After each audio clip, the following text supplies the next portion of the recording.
मी चॅनलवरती कोणत्याही प्रकारच्या टिप्स किंवा माझा कोणताही प्रीमियम ग्रुप नाही. माझे सर्व व्हिडिओ जे असतात ते एज्युकेशनल पर्पजसाठी असतात. जय हिंद मित्रांनो, मी दीपक पुन्हा एका नवीन व्हिडिओमध्ये तुमचं सर्वांचं खूप स्वागत आहे. तर मित्रांनो, आज निफ्टीचा फायनल क्लोज झाला 24,457 वरती. 24,457 वरती आजच्या दिवशी निफ्टीने फायनल क्लोज दिलेला आहे. आणि आजच्या मार्केटमध्ये पण आपल्याला चांगलं बाईंगचं प्रेशर या ठिकाणी बघायला मिळालं. मार्केटमध्ये आजच्या दिवशी पण या ठिकाणी बाईंग झालेली होती. गेल्या काही दिवसांपासून आपण जे स्ट्रक्चर म्हणतो आहे निफ्टीमध्ये, हे बघा, न्यूजवरती लक्ष देऊ नका जास्त. चार्टवरती तुम्हाला ज्या गोष्टी लक्षात येत असतात त्यांना बघण्याचा प्रयत्न करा. मी नेहमी सांगतो आहे तुम्हाला की जेव्हा पण तुम्ही टेक्निकल ॲनालिसिस करताना, तर टेक्निकल ॲनालिसिसमध्ये तुम्ही न्यूजचा विचार करायला नको. बहुतेक जण काय करतायत ना, की न्यूज बघून ट्रेडिंग करताना मला दिसतं आहे, कारण की आपलं जे सकाळी यूट्यूबवरती लाईव्ह होत असतं त्या ठिकाणी पण काही जण फक्त न्यूज करत असतात. तर ह्या न्यूज ज्या असतात ना, त्यांचा टेम्पररी इम्पॅक्ट होत असतो मार्केटवरती. लक्षात घ्यायचं आहे, एखादी न्यूज आली मार्केटवरती की तो टेम्पररी इम्पॅक्ट असतो. आपण काय करायचं असतं, आपण मार्केटचे स्ट्रक्चर बघायचे असतात, प्राईज बघायची असते. प्राईज ॲक्शन सर्वात महत्त्वाची. ज्याला प्राईज ॲक्शन समजली, प्राईजला रीड करता आलं, तो मार्केटमध्ये चांगल्या पद्धतीने काम करू शकतो. त्यासाठीच तर आपण टेक्निकल ॲनालिसिस करतो. मग जर तुम्हाला न्यूज बघूनच काम करायची, तर मग टेक्निकलचं काम का करायचं? मग टेक्निकलवरती लक्ष का द्यायचं तुम्ही? मग न्यूज बघा. एखादी चांगली न्यूज आली स्टॉकला बाय करा, खराब न्यूज आली स्टॉकला सेल करून टाका. फायदा नाही त्याचा. तुम्ही टेक्निकल ॲनालिसिसवरती फोकस करा. प्राईज ॲक्शनला समजून घेण्याचा प्रयत्न करा. आपण गेल्या काही दिवसांपासून तेच बोलतो आहे, असं स्ट्रक्चर तयार होऊ शकतं. मार्केटमध्ये मार्केट आपल्याला हायर लोज बनवताना दिसतं आहे, मार्केटवरती सस्टेन होताना दिसतं आहे, मार्केटमध्ये जे सेलिंगचं प्रेशर होतं ते कमी होताना दिसतं आहे, मार्केटमध्ये आता बाईंग येण्याची संभावना जास्त आहे. हे आपण कशावरून ओळखतो आहे? प्राईजवरून. हे प्राईजचे जे स्ट्रक्चर असतात ना मार्केटमध्ये, त्याला बघून आपण म्हणत असतो. आता बघा, हे स्ट्रक्चर बरोबर तसंच बनतं आहे. आपण जो म्हणतो आहे ना, inverted head and shoulder pattern perfect या ठिकाणी आता तयार झालेलं आहे. जसं मार्केट खाली एक हेड अँड शोल्डर पॅटर्न बनवत आलं होतं ना खाली, अशा पद्धतीचं, तशाच पद्धतीचं आता स्ट्रक्चर बनवत मार्केटवरती पण जात आहे. आता प्राईज स्ट्रॉंग वीक या स्ट्रक्चरवरून आपल्याला लक्षात येत असते. जसं मार्केट पहिले आपले प्रिव्हियस लो ब्रेक करायचं, ते आता लो ब्रेक करत नाही, इथे हायर लोचं स्ट्रक्चर बनवत आहे. म्हणजे काय होतं आहे, प्राईज वरती काय शिफ्ट होत चालली. प्राईज इथे वरती शिफ्ट होत चाललेली. मग इथे काय होणार? प्राईस शिफ्ट होते, त्याचा अर्थ काय? मार्केट आपल्या ट्रेंडला चेंज करत आहे. सरळ आपल्याला इथे काय दिसतं आहे, मार्केट आपल्या ट्रेंडला चेंज करणार. फक्त आपल्याला इथे काय आता कन्फर्मेशन बघायचे. कन्फर्मेशन कोणते? जसं हा पॅटर्न जो बनलेला आहे, एक सप्लाय झोन आहे. आपण याला नेकलाईन पण म्हणणार आणि एक सप्लाय झोन पण बोलणार याला. हे बघा, याला आपण नेकलाईन पण बोलणार आणि सप्लाय झोन पण आपण याला बोलणार. 24,500 या इन्व्हर्टेड हेड अँड शोल्डर पॅटर्नची नेकलाईन जर म्हटली तर ही 24,500 वरती निघून येते. मग आता याच्यावरती मार्केट कंटिन्युअसली ट्रेड करतं आहे का? आपल्याला इथे पाहिजे ब्रेकआउट. लक्षात घ्या, जेव्हा पण मार्केट 24,500च्या वरती निघून जाणार, मार्केट मग ह्याच ट्रेंडमध्ये जाणार वरती, ह्याच फ्लोमध्ये वरती जाणार, ह्याच वेव्हनुसार जाणार. मग मार्केटमध्ये न्यूज येऊ द्या, टेम्पररी इम्पॅक्ट पडेल, मार्केट खाली येणार, पण ते डीपमध्ये बाईंग व्हायला लागेल. जसं आपण हे पडतं मार्केट बघितलं ना, डाऊन ट्रेंडमधलं मार्केट बघितलं आपण, की थोडीफार बाईंग यायची मार्केटमध्ये, पण मार्केट वरतून शॉर्ट व्हायचं. आता इथे उलटं होणार, की मार्केट जसं खाली येणार त्याच्यामध्ये बाईंग येणार. म्हणजे त्याला आपण काय म्हणतो, बाय ऑन डीप. आपण त्याला म्हणतो असतो बाय ऑन डीपचं मार्केट, की खाली आलं की मार्केटमध्ये बाईंग होत जाणार. किती छान स्ट्रक्चर चार्टवरती बनलेलं आहे. किती चांगला रिव्हर्सल आपल्याला मार्केटमध्ये बनताना दिसतो आहे. मार्केटमध्ये असलेले स्टॉक, मी तुम्हाला नेहमी म्हणतो आहे की जर हे इंडेक्स असतात ना, यांच्यामध्ये जर बाईंग यायची असेल तर कॅश मार्केटमध्ये बाईंग व्हायला पाहिजे. कॅश मार्केटमध्ये जर बाईंग झाली तर आपले जेवढे पण इंडायसेस खाली आलेले आहेत ना, ते वरती जाणार. खूप छान संधी होत्या मार्केटमध्ये. मी नेहमी सांगतो तुम्हाला की मार्केटमध्ये जी मंदी येत असते ना, ती नेहमी आपल्यासाठी एक संधी असते. संधीचं सोनं करत चला. त्यासाठी स्टॉक मार्केटला शिका.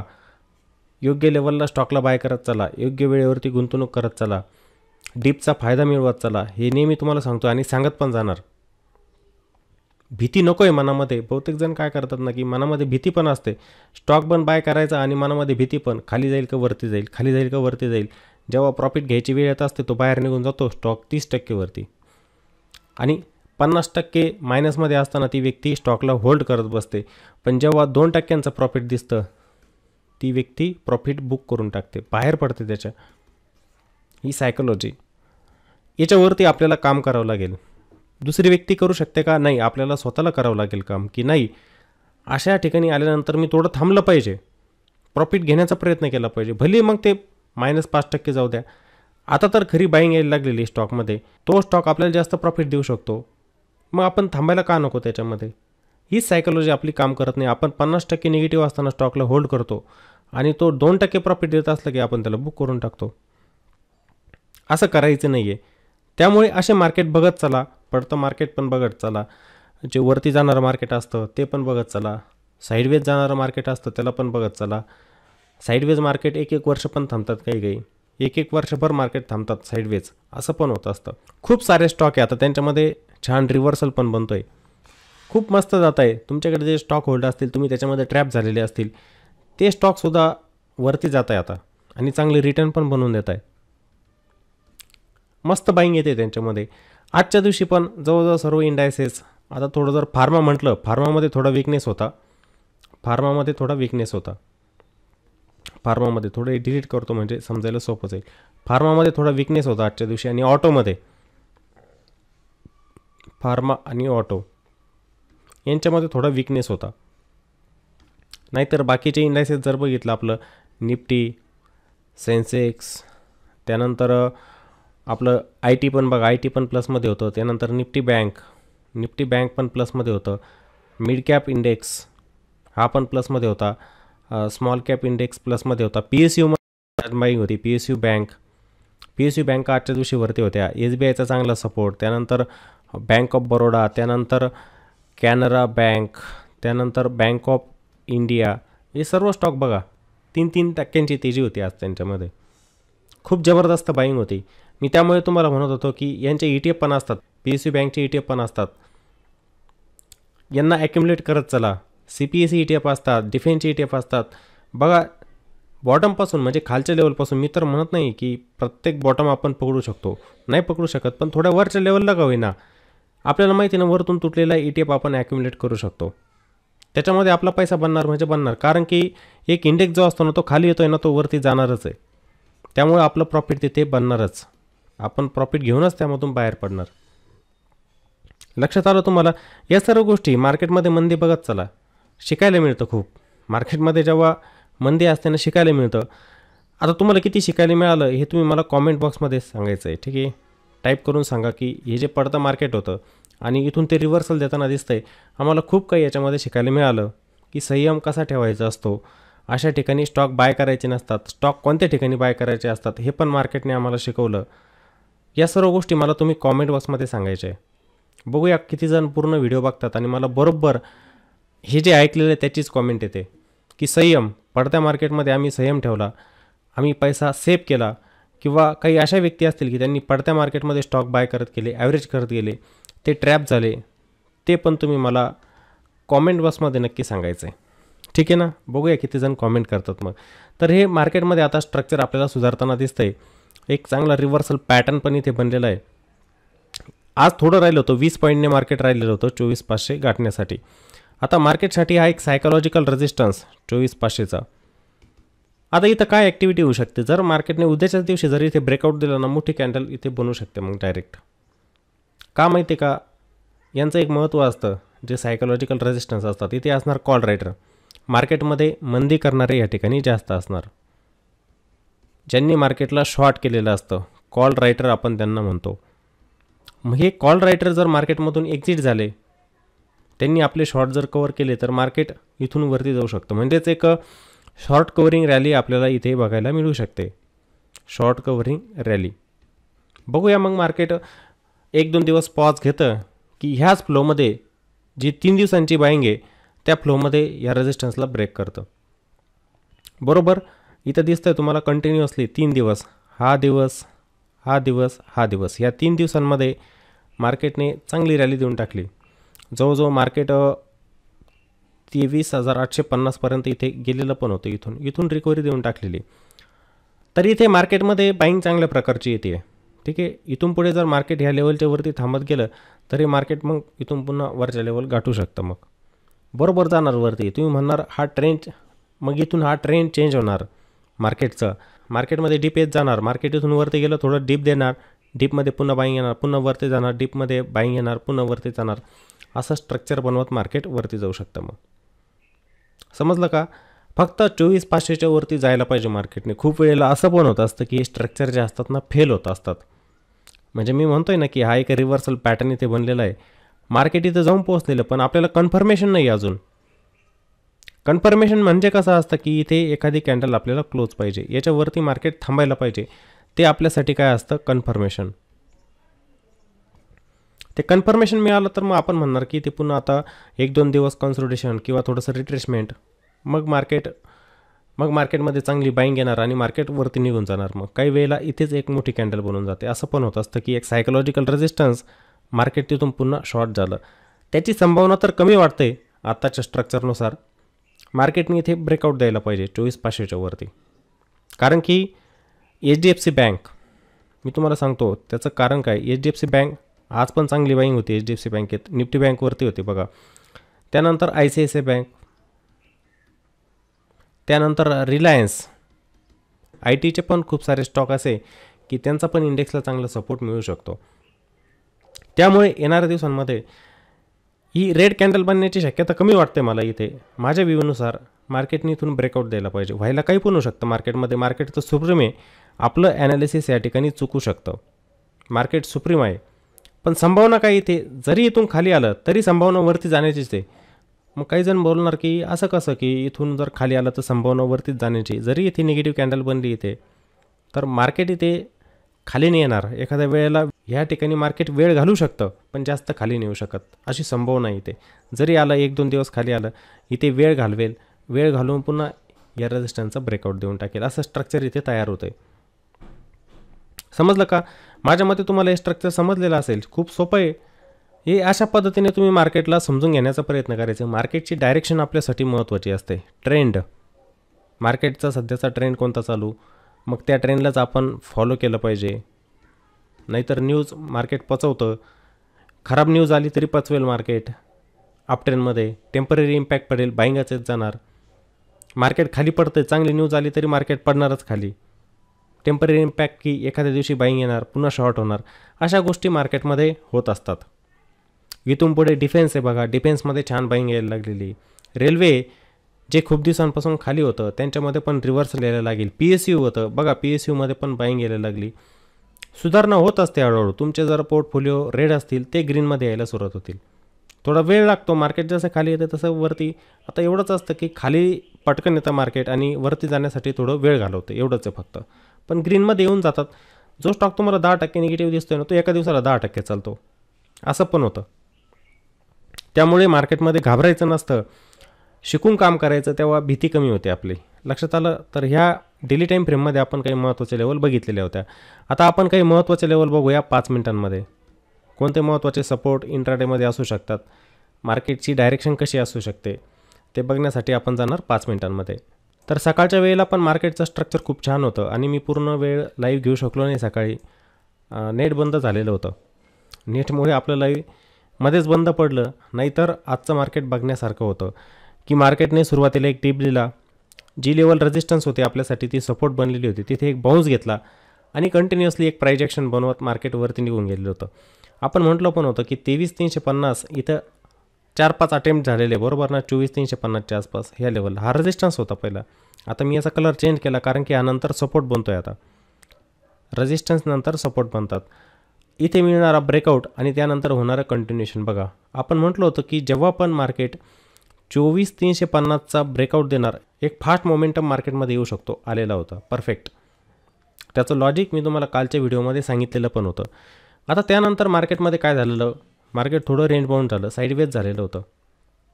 या जागेवरती बघा मार्केट एकदम साईडवेज होऊन गेलं. मल्टिपल टाईम एका रेजिस्टन्सला हिट करत होता बघा. इथे ही लेवल होती इथे. मग इथे आपण होतो जवळजवळ दुपारच्या वेळेला. जो आपला हिंदी चॅनल आहे, कोणी येत नसतील तर दुपारच्या वेळेला येत चला, आपण दुपारी पण तिथे हिंदीमधून लाईव्ह सेशन घेत असतो. आपला जो हिंदी चॅनल आहे त्याच्यावरती. मग इथे होतं आपण, इथे आपण ॲनालिसिस केलं होतं दुपारी की हा मल्टिपल टाईम रेजिस्टन्स या ठिकाणी हिट झालेला आहे. मल्टिपल टाईम या ठिकाणी आलेले हिट केलेले रिजेक्शन येतं आहे. जर हा रेजिस्टन्स ब्रेक झाला तर मार्केट अजून वरती जाऊ शकतं. त्या फ्लोमध्ये 24,500 पण जायला पाहिजे. गेलेलं होतं जवळजवळ 24,480. असं तर नाही ना की मी बोललो म्हणजे 24,500 जाणार. थोडा बफर असतोच, असं नसतं काही ॲनालिसिसमध्ये की तुम्ही तेवढं सांगितलं तेवढंच जायला पाहिजे. मी म्हटलो की 24,501 जायला पाहिजे. मग काही जण म्हणतो तुम्ही म्हटले होते ना की 24,501 जायला पाहिजे, तर जायलाच पाहिजे होतं. मी सांगितलं म्हणून थोडंच मार्केटवरती जाणार. जो मार्केटचा बिहेव असतो, जो ट्रेंड असतो, त्याला ओळखून तर मी सांगतोय. परफेक्ट तिथं नाही जात. 20 पॉईंट बाकी होते फक्त, नाहीतर मार्केट गेलं पण असतं तिथे. एक चांगला ब्रेकआउट इथे मिळालेला होता आणि त्यानंतर मार्केट बघा या रेंजच्या दरम्यान म्हणजे हा जो रेजिस्टन्स होता नंतर इथे सपोर्ट बनलेला होता. इथे दिसतंय तुम्हाला. मी थोडं चार्टला खाली घेतो. इथे या ठिकाणी बघा, इथे दिसेल तुम्हाला. या ठिकाणी मार्केट जवळजवळ इथे साईडवेजच गेलं होतं. हा एक रेजिस्टन्स बनला, हा एक नंतर इथे सपोर्ट बनला.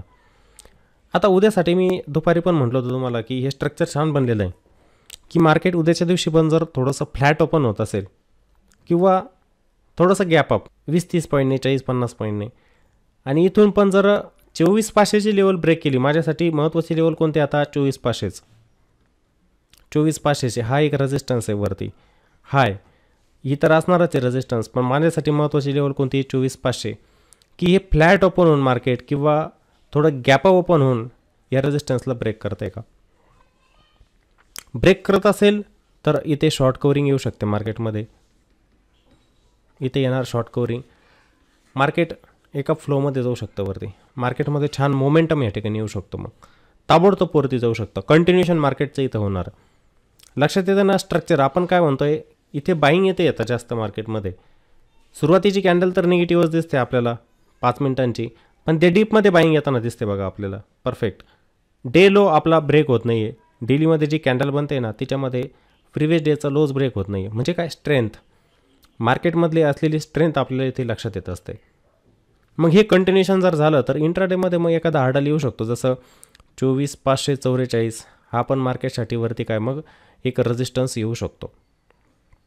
पण ह्या लेवलपर्यंत पण जात असेल ना मार्केट, हा 24,500चा कॉल रायटर मार्केटमध्ये थांबणार नाही. तो निघून जाणार बाहेर. एक्झिट आपली पोझिशन स्क्वेअर ऑफ करणार. स्क्वेअर ऑफ केली तर मार्केट थांबणार नाही. मग वरच्या डायरेक्शनला पकडून चालेल मार्केट.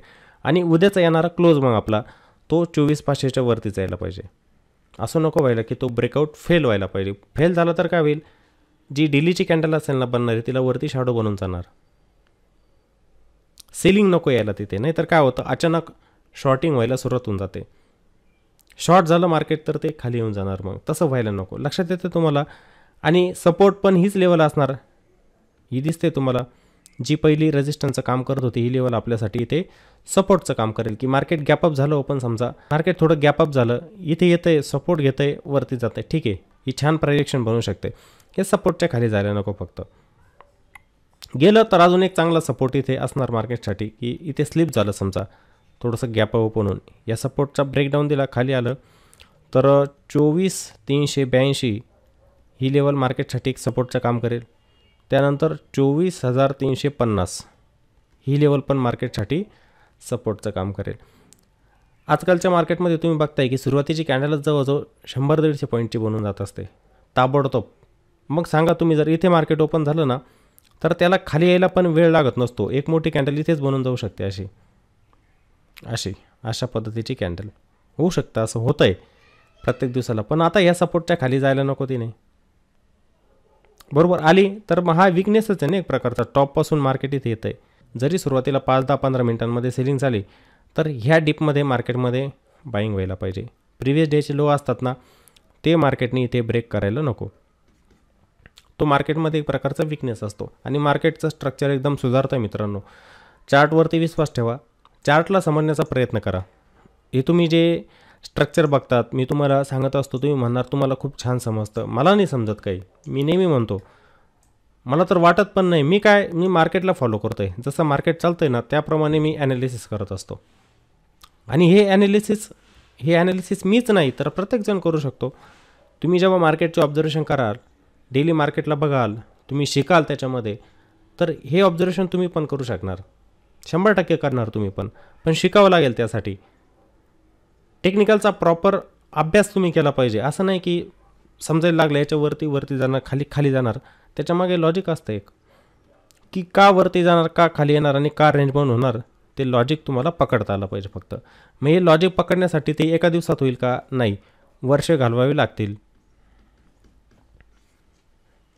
अभ्यास त्याचा करावा लागेल, मार्केटला बघावं लागेल, मार्केटचा अनुभव घ्यावा लागेल, तेव्हा त्या गोष्टी तुम्ही शिकणार. मग पण प्रत्येकजण करू शकतो हे नेहमी सांगत जाणार मी, प्रत्येकाला जमेल. तुम्ही काय होतं ना की मनातून अगोदरच ठरवून घेतलेलं असतं की मला जमणार नाही, तर असं नाही, थोडं पॉझिटिव्ह थिंकिंग करायची, ठीक आहे, सकारात्मक विचार म्हणतो ना आपण, ते करायचे, जेणेकरून मग आपण त्या वाट्याने जात असतो. मग आपण जर मनातच म्हटलं की मला जमणार नाही, तर मग ते जमतच नाही, किती प्रयत्न करा तुम्ही. शेवटी मेहनत पण असते आणि थोडं पॉझिटिव्ह थिंकिंग ठेवत चालायची, आपण आपोआप स्टॉक मार्केट शिकत जात असतो, ठीक आहे.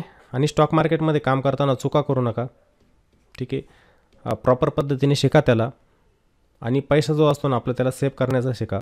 ऑप्शन ट्रेडिंग टाळा, इंट्राडेमध्ये काम करणं टाळा.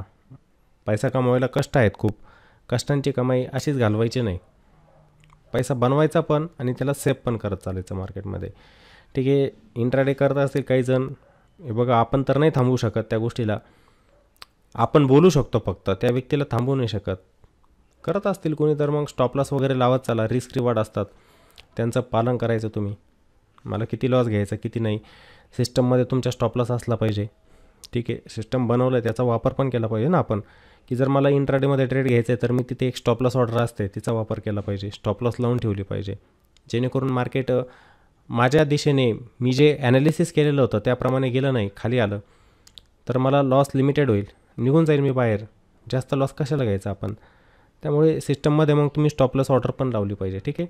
तर माझ्या मते निफ्टीमध्ये सर्वांना लेवल समजलेली असेल, कशी डायरेक्शन मार्केटची उद्याची असू शकते हे सर्वांना समजलेलं असेल. आणि मित्रांनो, व्हिडिओ जर आवडत असेल लाईक करत चला, कॉमेंट पण करायची सर्वांनी आणि शेअर करत चला. तुम्ही कॉमेंटला कंजूशी, लाईकला कंजूशी असं नसतं ना, लाईक, कॉमेंट आणि शेअर प्रत्येकाने करायचं आहे, ठीक आहे. चला तर मग पुन्हा भेटूया एका नवीन व्हिडिओमध्ये. जय हिंद.